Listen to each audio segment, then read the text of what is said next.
बहुत समय पहले की बात है।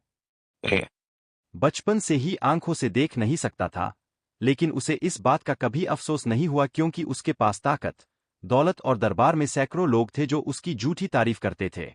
हर दिन कोई न कोई उसकी जय जयकार करता, कोई उसकी बुद्धिमानी के गीत गाता, तो कोई उसे भगवान से बड़ा बताता।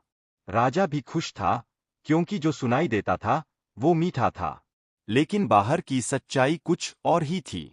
राज्य में भूख, गरीबी और अन्याय का अंधेरा फैल चुका था। किसान कर्ज में डूबे थे, गरीबों के पास रोटी नहीं थी, और अमीरों की महलों में रोशनी ही रोशनी थी। पर राजा के पास कोई सच्ची खबर लाने की हिम्मत नहीं करता था। इसी बीच एक दिन एक युवक आया, नाम था आरव।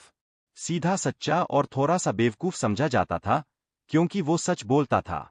वो सीधे राजा के दरबार में पहुंचा और बोला, महाराज, आपकी आंखें भले न देख पाए, पर क्या आपके दिल को भी कुछ महसूस नहीं होता? आपके राज्य में उजाला नहीं, सिर्फ अंधेरा है। लोग भूखे मर रहे हैं। और आप सुनते हैं, तो बस तारीफें। दरबार में सन्नाटा छा गया। सब चौंक गए। दरबारी गुस्से में खड़े हो गए, बोले कि इसने राजा का अपमान किया है, इसे जेल में डाल दो। लेकिन राजा ने पहली बार किसी की बात को ध्यान से सुना। उसने आरव से पूछा, तुम क्या चाहते हो? आरव बोला, महाराज, एक दिन के लिए सब छोड़ दीजिए। अपना ताज, अपनी पहचान, अपना किला, और किसी आम आदमी की तरह गांव में जाकर देखिए। सच्चाई खुद सामने आ जाएगी।